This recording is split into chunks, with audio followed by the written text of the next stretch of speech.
नमस्ते भगवान रुद्र भास्करामित तेजसे नमो भवाय देवाय रसायम्भूमयात्मने।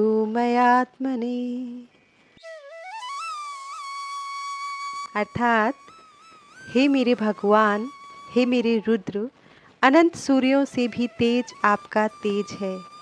रसरूप जल में विग्रह वाले हे भवदेव, मेरा आपको प्रणाम है। कल के अध्याय में हमने जाना था देवी सती ने यज्ञ समारोह में योग शक्ति के द्वारा अपने शरीर को भस्म कर दिया था। उस समय वहाँ पर एक आकाशवाणी हुई जिसने प्रजापति दक्ष को चेतावनी देते हुए कहा कि अब इस यज्ञ समारोह को विध्वंस होने से कोई नहीं बचा सकता, क्योंकि प्रजापति दक्ष ने बहुत बड़ी गलती की थी। उन्होंने भगवान शिव का अनादर किया और देवी सती जो स्वयं जगदम्बा रूप धारण करके उसके घर में आई थी, उनका भी दक्ष ने अनादर किया था। तो अब विध्वंस होके रहेगा।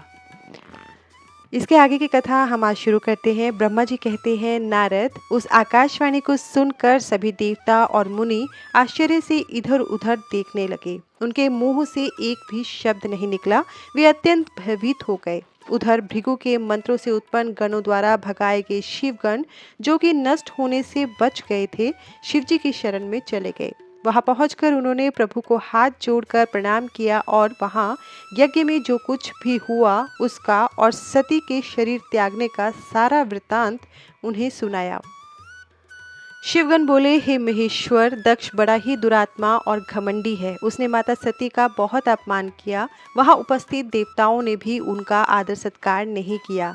उस घमंडी दक्ष ने यज्ञ में आपका भाग भी नहीं दिया। हे प्रभु, दक्ष ने आपके प्रति बुरे शब्द कहे। आपके विषय में ऐसी बातें सुनकर माता क्रोधित हो गई और उन्होंने पिता की बहुत निंदा की। जब दक्ष ने उनका भी अपमान किया तो वे शांत होकर सोचने लगी। फिर उन्होंने वहां उपस्थित सभी देवताओं और मुनियों को फटकारा जिन्होंने आपका अनादर किया था। उन्होंने कहा कि शिव निंदा सुनकर मैं जीवित नहीं रह सकती। यह कहकर उन्होंने योगाग्नि में जलकर अपना शरीर भस्म कर दिया। यह देखकर बहुत से पार्षदों ने माता के साथ ही अपने शरीर की आहुति दे दी। तब हम सब शिवगण उस यज्ञ को विध्वंस करने के लिए तेजी से आगे बढ़े, परंतु भृगु ऋषि ने मंत्रों द्वारा गणों को उत्पन्न कर हम पर आक्रमण कर दिया। हम में से बहुत से गणों को उन भृगु के गणों ने मार डाला। तब वहां आकाशवाणी हुई जिसने कहा कि दक्ष, तुम्हारा अंत अब निश्चित है तथा जो भी देवता एवं मुनि तुम्हारा साथ देंगे वे भी पाप के भागी बनकर मृत्यु को प्राप्त होंगे। यह सुनकर सभी उपस्थित लोग वहां से चले गए और हम यहाँ आपको इस विषय में बताने के लिए आपके पास चले आए। हे कल्याणकारी भगवान शिव, आप उस महादुष्ट अधर्मी दक्ष को उसके अपराध का कठोर दंड देना। यह कहकर सभी गण चुप हो गए। ब्रह्मा जी बोले, हे नारद, अपने पार्षदों की बातें सुनकर भगवान शिव ने उस यज्ञ की सारी बातें और जानकारी जानने के लिए तुम्हारा स्मरण किया। उनके स्मरण करते ही तुम वहां जा पहुँचे और भक्ति भाव से नमस्कार करके चुपचाप खड़े हो गए। तब महादेव जी ने तुमसे दक्ष के यज्ञ के विषय में पूछा। तब तुमने उत्तम भाव से उस यज्ञशाला में जो जो हुआ था वह सब वृतांत उन्हें सुना दिया। सारी बातों से अवगत होते ही भगवान शिव अत्यंत क्रोधित हो गए। पराक्रमी शंकर के क्रोध का कोई अंत न रहा। तब लोकसंहारी शंकर ने अपनी जटा का एक बाल उखाड़कर उसे कैलाश पर्वत पर दे मारा। जैसे ही वह बाल जमीन पर गिरा उसके 2 टुकड़े हो गए। उस समय वहां बहुत भयंकर गर्जना हुई। बाल के प्रथम भाग से महापराक्रमी महाबली वीरभद्र प्रकट हुए, जो समस्त शिवगणों के शिरोमणि हैं। उनका शरीर बहुत बड़ा और विशाल था। उनकी 1000 भुजाएं थी। उस जटा के दूसरे भाग से अत्यंत भयंकर और करोड़ों भूतों से घिरी हुई महाकाली उत्पन्न हुई। उस समय रुद्रदेव के क्रोध पूर्वक सांस लेने से 100 प्रकार के ज्वर और अनेक प्रकार के रोग पैदा हो गए। वे सभी शरीरधारी क्रूर और भयंकर थे। वे अग्नि के समान तेज से प्रज्वलित थे।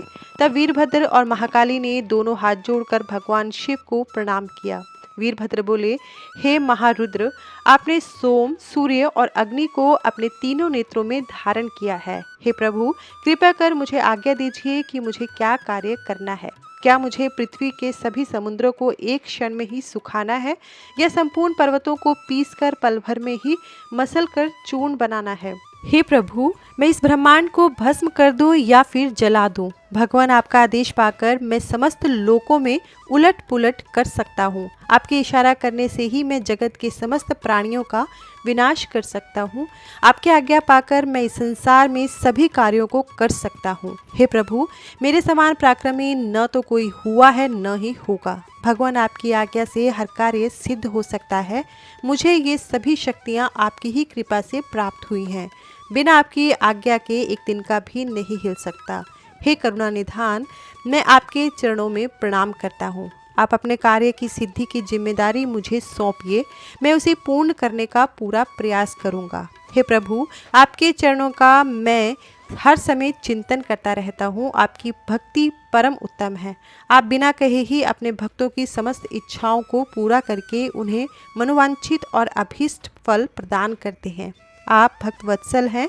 भगवान, मुझे कार्य करने का आदेश दे तथा साथ ही उस कार्य की सफलता का आशीर्वाद भी दे। ब्रह्मा जी बोले, हे मुनि श्रेष्ठ नारद, वीरभद्र के ये वचन सुनकर शिव जी को बहुत संतोष हुआ और उन्होंने वीरभद्र को अपना आशीर्वाद प्रदान किया। भगवान शिव बोले, पार्षदों में श्रेष्ठ वीरभद्र, तुम्हारी जय हो। ब्रह्मा जी का पुत्र दक्ष बड़ा ही दुष्ट है, उसे अपने पर बहुत घमंड है। इस समय वह एक बहुत बड़ा यज्ञ कर रहा है। उसने उस यज्ञ में मेरा बहुत अपमान किया है। मेरी पत्नी ने मेरा अपमान होता हुआ देखकर उसी यज्ञ में अग्नि में अपने शरीर को भस्म कर दिया। अब तुम सपरिवार उस यज्ञ में जाओ। वहाँ यज्ञशाला में जाकर तुम उस यज्ञ को विनष्ट कर दो। यदि देवता, गंधर्व अथवा कोई अन्य तुम्हारा सामना करे और तुम्हें ललकारे तो तुम उसे भी भस्म कर देना। दधीची की दी हुई चेतावनी के बाद भी जो देवतागण वहाँ यज्ञ में मौजूद हैं, तुम उन्हें भी भस्म कर देना, क्योंकि वे सभी मुझसे बैर रखते हैं। तुम उन सभी को बंधु बांधवों से ही जलाकर भस्म कर देना। वहाँ कलशों में भरे पानी को पी लेना। इस प्रकार वैदिक मर्यादा के पालक भक्त वत्सल करुणा निधान शिव ने क्रोधित होकर वीरभद्र को यज्ञ का विनाश करने का आदेश दिया। महेश्वर के आदेश को आदरपूर्वक सुनकर वीरभद्र ने शिवजी को प्रणाम किया। तत्पश्चात उनसे आज्ञा लेकर वीरभद्र यज्ञशाला की ओर चल दिए। शिवजी ने प्रलय की अग्नि के समान और करोड़ों गणों को उनके साथ भेज दिया।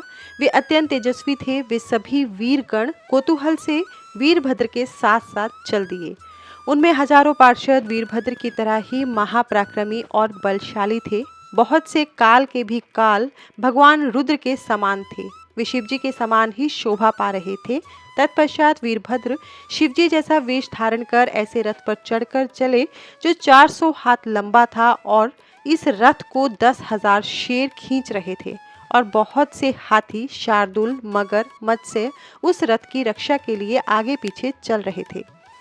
काली, कात्यायनी, ईशानी, चामुंडा, मुंडमर्दिनी, भद्रकाली, भद्रा, त्वरिता और वैष्णवी नामक नव दुर्गाओं ने भी भूतों पिशाचों के साथ दक्ष के यज्ञ का विनाश करने के लिए उस ओर प्रस्थान किया।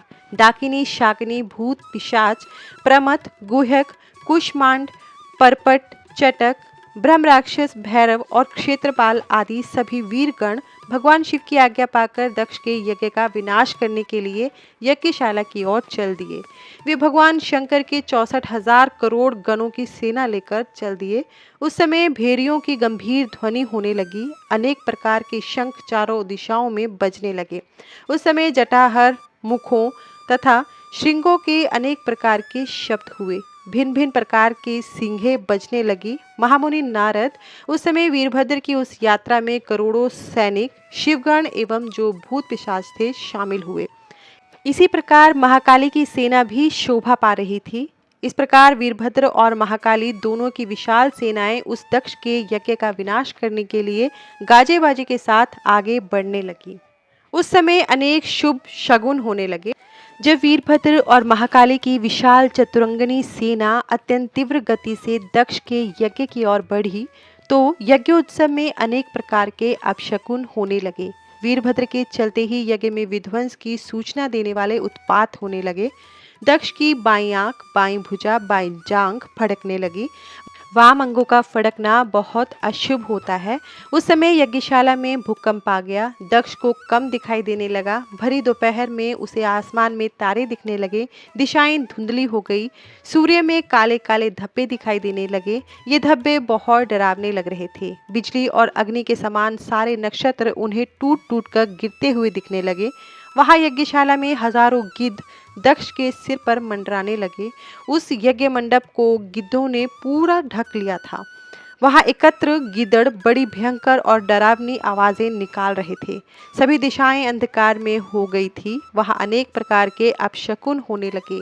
फिर उसी समय वहां आकाशवाणी हुई, ओ महामूर्ख दुष्ट दक्ष, तेरे जन्म को धिक्कार है। तू बहुत बड़ा पापी है। तूने भगवान शिव की बहुत अवहेलना की। तूने देवी सती, जो कि साक्षात जगदम्बा रूप है, का भी अनादर किया। सती ने तेरी ही वजह से अपने शरीर को योगाग्नि में जलाकर भस्म कर दिया। तुझे तेरे कर्मों का फल जरूर मिलेगा। आज तुझे तेरी करनी का फल अवश्य ही मिलेगा। साथ ही यहाँ उपस्थित सभी देवताओं और ऋषि मुनियों को भी अवश्य ही उनकी करनी का फल मिलेगा। भगवान शिव तुम्हें तुम्हारे पापों का फल जरूर देंगे। इस प्रकार कहकर वह आकाशवाणी मौन हो गई। उस आकाशवाणी को सुनकर और वहां यज्ञशाला में प्रकट हो रहे अनेक अशुभ लक्षणों को देखकर दक्ष और वहां उपस्थित सभी देवतागण भय से कांपने लगे। दक्ष को अपने द्वारा किए गए व्यवहार का स्मरण होने लगा। उसे अपने किए हुए पर पछतावा होने लगा। तब दक्ष सहित सभी देवता श्री हरि विष्णु की शरण में गए। वे डरे हुए थे। भय से कांपते हुए वे सभी लक्ष्मीपति विष्णु जी से अपने जीवन की रक्षा की प्रार्थना करने लगे।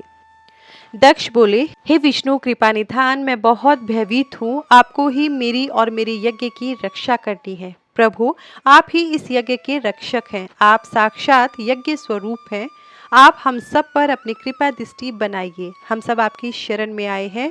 प्रभु, हमारी रक्षा करें ताकि यज्ञ का विनाश न हो। ब्रह्मा जी कहते हैं, हे नारद मुनि, इस प्रकार जब दक्ष ने भगवान विष्णु के चरणों में गिरकर उनसे प्रार्थना की, उस समय दक्ष का मन भय से बहुत अधिक व्याकुल था। तब श्री हरि ने दक्ष को उठाकर अपने मन में करुणा निधान भगवान शिव का स्मरण किया और शिव तत्व के ज्ञाता श्री हरि दक्ष को समझाते हुए बोले, दक्ष, तुम्हें तत्व का ज्ञान नहीं है, इसलिए तुमने सबके अधिपति भगवान शंकर की अवहेलना की है। भगवान की स्तुति के बिना कोई भी कार्य सफल नहीं हो सकता। उस कार्य में अनेक परेशानियां आती हैं। जहाँ पूजनीय व्यक्तियों की पूजा नहीं होती, वहाँ गरीबी, मृत्यु तथा भय का निवास होता है। इसलिए तुम्हें भगवान शिव का सम्मान करना चाहिए, परंतु तुमने महादेव का सम्मान और आदर सत्कार नहीं किया, अपितु तुमने उनका घोर अपमान किया। इसी कारण तुम्हारे ऊपर घोर संकट के बादल मंडरा रहे हैं। मैं तुम पर छाए इस संकट से उबारने में पूर्णतः असमर्थ हूँ। भगवान विष्णु के वचन सुनकर दक्ष सोच में डूब गया। उसके चेहरे का रंग उड़ गया और वो घोर चिंता में पड़ गया। तभी भगवान शिव द्वारा भेजे गए गणों सहित वीरभद्र और महाकाली का उनकी सेनाओं सहित उस यज्ञशाला में प्रवेश हुआ। वे सभी महान पराक्रमी थे। उनकी गणना करना असंभव था। उनके सिंहनाद से सारी दिशाएं गूंज रही थी। पूरे आसमान में धूल और अंधकार के बादल छाए हुए थे। पूरी पृथ्वी पर्वतों, वनों और काननों सहित कांप रही थी। समुद्रों में ज्वार भाटा उठ रहा था। उस विशालकाय सेना को देखकर समस्त देवता आश्चर्यचकित थे। उन्हें देखकर दक्ष अपनी पत्नी के साथ भगवान विष्णु के चरणों में गिर पड़े और बोले, हे प्रजापालक विष्णु, आपके बल से ही मैंने इस विशाल यज्ञ का आयोजन किया था। प्रभु, आप कर्मों के साक्षी तथा यज्ञों के प्रतिपालक हैं। आप ही धर्म के रक्षक हैं। अतः प्रभु श्री हरि, आप ही इस यज्ञ को विनाश से बचा सकते हैं। इस प्रकार दक्ष की विनती पूर्वक बातों को सुनकर श्री हरि उन्हें समझाते हुए बोले, हे दक्ष, निश्चय ही मुझे इस यज्ञ की रक्षा करनी चाहिए, परंतु देवताओं के क्षेत्र नैमिषारण्य की उस घटना का स्मरण करो। इस यज्ञ के आयोजन में क्या तुम उस घटना को भूल गए हो?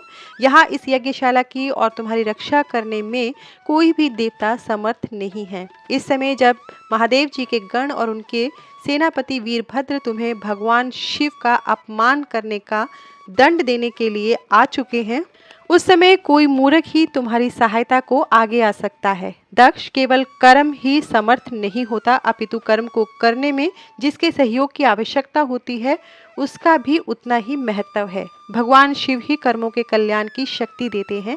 जो शांत मन से भक्तिपूर्वक उनकी पूजा अर्चना करता है, महादेव जी उसे तत्काल ही उस कर्म का फल देते हैं। जो मनुष्य ईश्वर के अस्तित्व को नहीं मानते वे नरक के भागी होते हैं। दक्ष, यह वीरभद्र शंकर जी के गणों का ऐसा सेनापति है जो शिव जी के शत्रु का तुरंत नाश कर देता है। निसंदेह यह तुम्हारा तथा यहाँ पर उपस्थित सभी लोगों का नाश कर देगा। शिव जी की आज्ञा का उल्लंघन करके मैं तुम्हारे यज्ञ में आया हूँ, जिसका दुष्परिणाम मुझे भी भोगना पड़ेगा। अतः इस विनाश को रोकने की शक्ति अब मेरे पास नहीं है। यदि हम यहाँ से भागकर पाताल, स्वर्ग या पृथ्वी कहीं भी छिप जाएं, तो भी वीरभद्र के शस्त्र हमें ढूंढ लेंगे। शिव जी के सभी गण बहुत शक्तिशाली हैं। विष्णु जी यह कह ही रहे थे कि वीरभद्र अपनी अजय सेना के साथ यज्ञ मंडप में आ पहुंचा।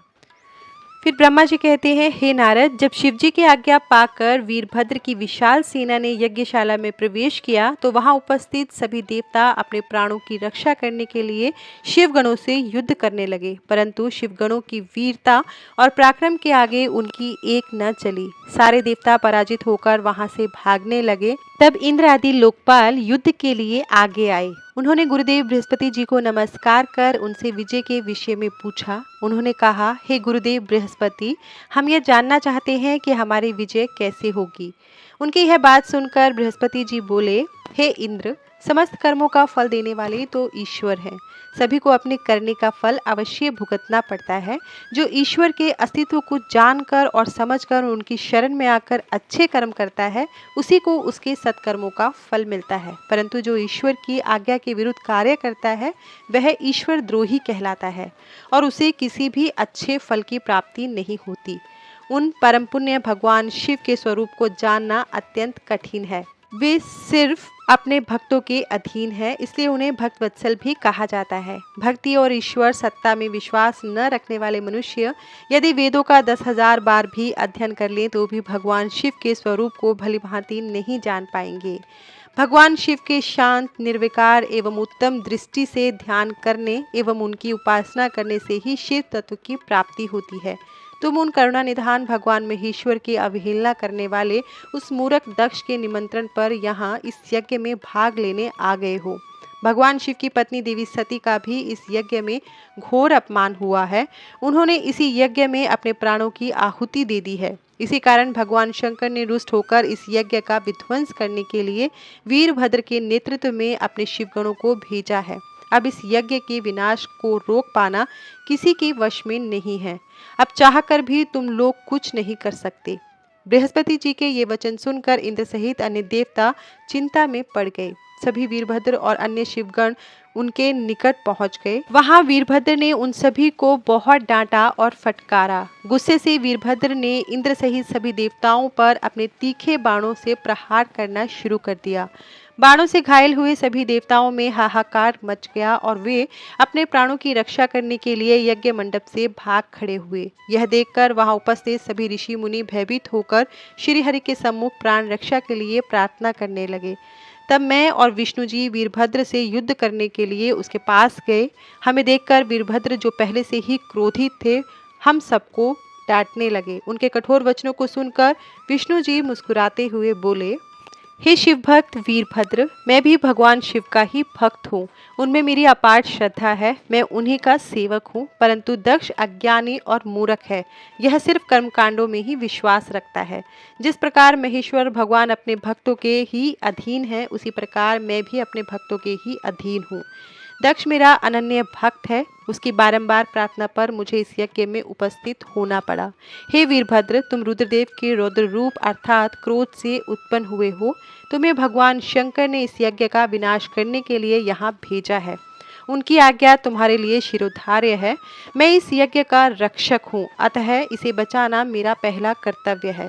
इसलिए तुम भी अपना कर्तव्य निभाओ और मैं भी अपना कर्तव्य निभाता हूँ। हम दोनों को ही अपने उत्तरदायित्व की रक्षा के लिए आपस में युद्ध करना पड़ेगा।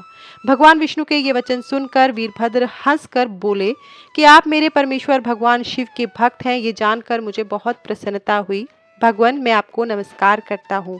आप मेरे लिए भगवान शिव के समान ही पूजनीय है। मैं आपका आदर करता हूँ, परंतु शिव आज्ञा के अनुसार मुझे इस यज्ञ का विनाश करना है। यह मेरा कर्तव्य है। यज्ञ का रक्षक होने के नाते इसे बचाना आपका उत्तरदायित्व है। अतः हम दोनों को ही अपना अपना कार्य करना है। तब श्रीहरि और वीरभद्र दोनों ही युद्ध के लिए तैयार हो गए। तत्पश्चात दोनों में घोर युद्ध हुआ। अंत में वीरभद्र ने भगवान विष्णु के सुदर्शन चक्र को जड़ कर दिया, उनके धनुष के 3 टुकड़े कर दिए। वीरभद्र विष्णु जी पर भारी पड़ रहे थे। तब उन्होंने वहां से अंतर्धान होने का विचार किया। सभी देवता व ऋषिगण यह समझ चुके थे कि यह जो कुछ हो रहा है वह देवी सती के प्रति अन्याय और शिवजी के अपमान का ही परिणाम है। इस संकट की घड़ी में कोई भी उनकी रक्षा नहीं कर सकता। तब वे देवता और ऋषिगण शिवजी का स्मरण करते हुए अपने अपने लोक को चले गए। मैं भी दुखी मन से अपने सत्य लोक को चला गया। उस यज्ञशाला पर बहुत उपद्रव हुआ। वीरभद्र और महाकाली ने अनेकों मुनियों एवं देवताओं को प्रताड़ित करके उनका वध कर दिया। भृगु, पूषा और भग नामक देवताओं को उनकी करने का फल देते हुए उन्हें पृथ्वी पर फेंक दिया। हे नारद, यज्ञशाला में उपस्थित सभी देवताओं को डराकर मारकर वीरभद्र ने वहां से भगा दिया और जो बाकी बचे उनको भी मार डाला। तब उन्होंने यज्ञ के आयोजक दक्ष को, जो कि भय के मारे अंतर्वेदी में छिपा था, बलपूर्वक पकड़ लिया। वीरभद्र ने दक्ष के शरीर पर अनेकों वार किए। वे दक्ष का सिर तलवार से काटने लगे, परंतु दक्ष के योग के प्रभाव से वे सिर काटने में असफल रहे। वीरभद्र ने दक्ष की छाती पर पैर रखकर दोनों हाथों से उसकी गर्दन मरोड़कर तोड़ दी। तत्पश्चात दक्ष के सिर को वीरभद्र ने अग्निकुंड में डाल दिया। उस महान यज्ञ का संपूर्ण विनाश करने के उपरांत वीरभद्र और सभी गण जीत की खुशी के साथ कैलाश पर्वत पर चले गए और शिवजी को अपनी विजय की सूचना दी। इस समाचार को पाकर महादेव जी प्रसन्न हुए। ब्रह्मा जी के द्वारा कही हुई कथा को सुनकर नारद जी आश्चर्यचकित हो गए तथा उन्होंने ब्रह्मा जी से पूछा कि भगवान विष्णु शिव जी को छोड़कर अन्य देवताओं के साथ दक्ष के यज्ञ में क्यों चले गए? क्या वे अद्भुत पराक्रम भगवान शिव को नहीं जानते थे? क्यों श्रीहरि ने रुद्रगणों के साथ युद्ध किया? कृपया कर मेरे अंदर उठने वाले इन प्रश्नों के उत्तर देकर मेरी शंकाओं का समाधान कीजिए। ब्रह्मा जी ने नारद जी के प्रश्नों का उत्तर देते हुए कहा, हे मुनिश्रेष्ठ नारद, पूर्व काल में राजा श्रुव की सहायता करने वाले श्रीहरि को दधीचि मुनि ने शाप दिया था, इसलिए वे भूल गए और दक्ष के यज्ञ में चले गए।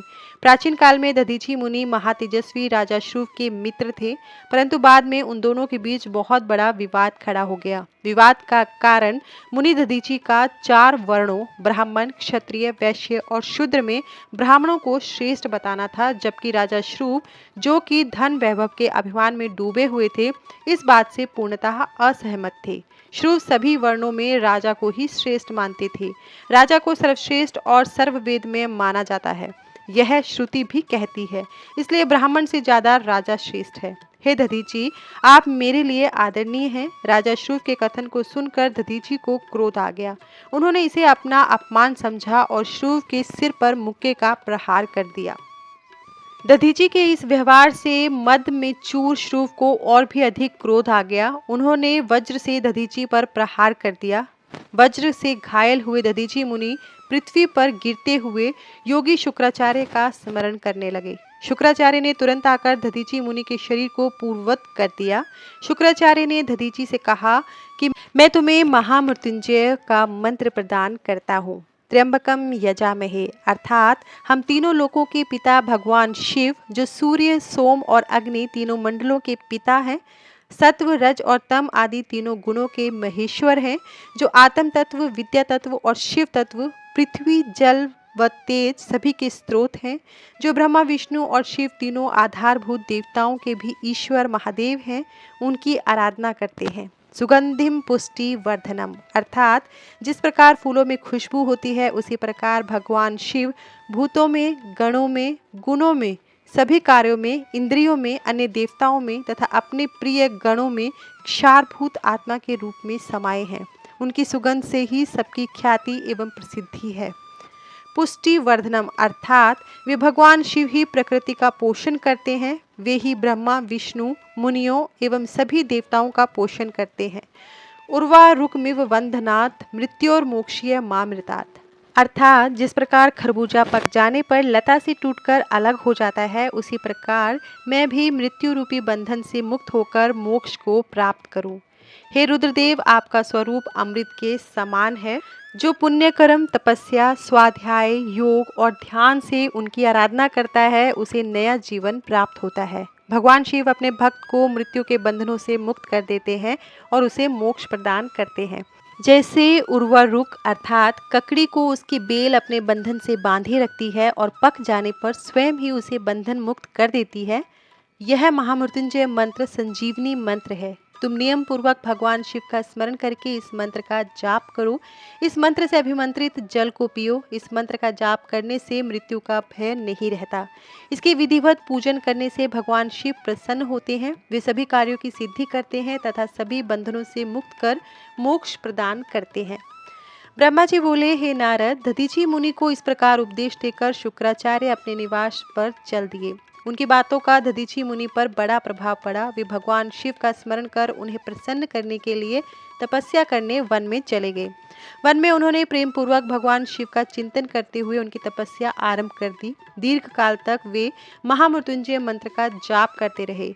उनकी इस निस्वार्थ भक्ति से भक्तवत्सल भगवान शिव प्रसन्न होकर उनके सामने प्रकट हो गए। दधीची ने दोनों हाथ जोड़कर शिव जी को प्रणाम किया। उन्होंने महादेव जी की बहुत स्तुति की। शिव ने कहा, मुनिश्रेष्ठ दधीची, मैं तुम्हारी इस उत्तम आराधना से बहुत प्रसन्न हुआ हूँ। वर मांगो, मैं तुम्हें मनोवांछित वस्तु प्रदान करूंगा। यह सुनकर दधीची हाथ जोड़े नतमस्तक होकर कहने लगे, हे देवादिदेव करुणा निधान महादेव, अगर आप मुझ पर प्रसन्न हैं तो कृपा कर मुझे 3 वर प्रदान करें।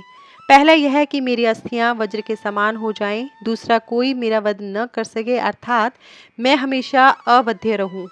और तीसरा, कि मैं हमेशा अदीन रहूं, कभी दीन न हूं। शिवजी ने तथास्तु कहकर तीनों वर दधीची को प्रदान कर दिए। तीनों मनचाहे वरदान मिल जाने पर दधीची मुनि बहुत प्रसन्न हुए। वे आनंद मगन होकर राजा श्रुव के स्थान की ओर चल दिए। वहां पहुंचकर दधीची ने श्रुव के सिर पर लात मारी। श्रुव विष्णु जी का परम भक्त था। राजा होने के कारण उसे बहुत अभिमान था। वह अहंकारी था। उसने क्रोधित हो तुरंत दधीची पर वज्र से प्रहार कर दिया, परंतु श्रुव के प्रहार से दधीची मुनि का बाल भी बांका नहीं हुआ। यह सब महादेव जी के वरदान से ही हुआ था। यह देखकर श्रुव को बड़ा आश्चर्य हुआ। तब उन्होंने वन में जाकर इंद्र के भाई मुकुंद की आराधना शुरू कर दी। तब विष्णु जी ने प्रसन्न होकर श्रुव को दिव्य दृष्टि प्रदान की। श्रुव ने विष्णु जी को प्रणाम कर उनकी भक्ति भाव से स्तुति की। तत्पश्चात श्रुव बोले, भगवान मुनिश्रेष्ठ दधीची पहले मेरे मित्र थे, परंतु बाद में हम दोनों के बीच विवाद उत्पन्न हो गया। दधीची ने परम पूजनीय भगवान शिव की तपस्या महामृत्युंजय मंत्र से कर उन्हें प्रसन्न किया तथा अवध्य रहने का वरदान प्राप्त किया। तब उन्होंने मेरी राजसभा में मेरे समस्त दरबारियों के बीच मेरा घोर अपमान किया। उन्होंने सबके सामने मेरे मस्तक पर अपने पैरों से आघात किया। साथ ही उन्होंने कहा कि मैं किसी से नहीं डरता। भगवान मुनि दधीची को बहुत घमंड हो गया है।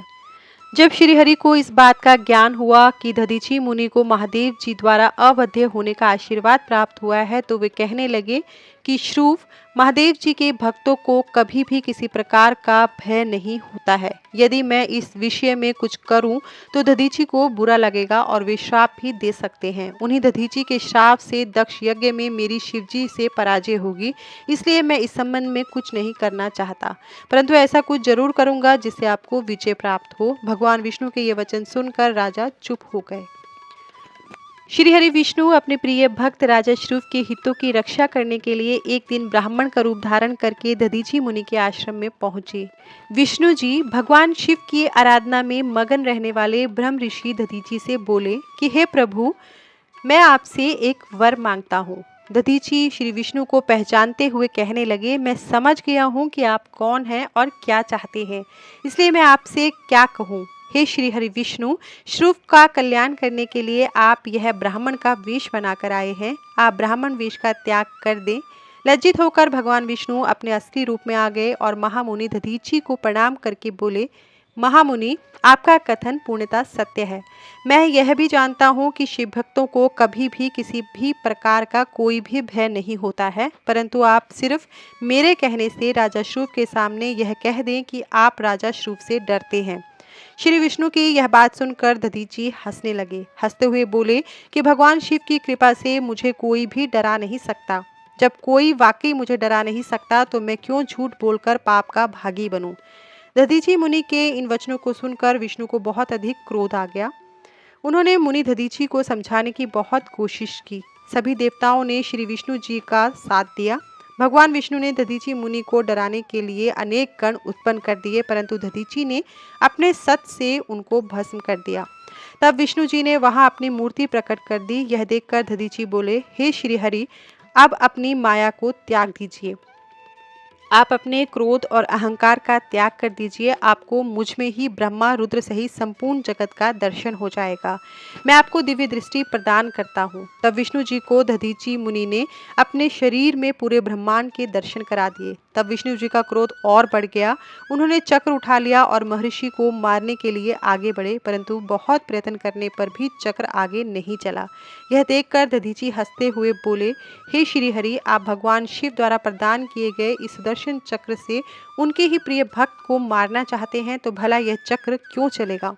शिव जी द्वारा दिए गए अस्त्र से आप उनके भक्तों का विनाश किसी भी तरह नहीं कर सकते, परंतु फिर भी यदि आप मुझे मारना चाहते हैं तो ब्रह्मास्त्र आदि का प्रयोग कीजिए। लेकिन दधीची को साधारण मनुष्य समझकर विष्णु जी ने उन पर अनेक अस्त्र चलाए।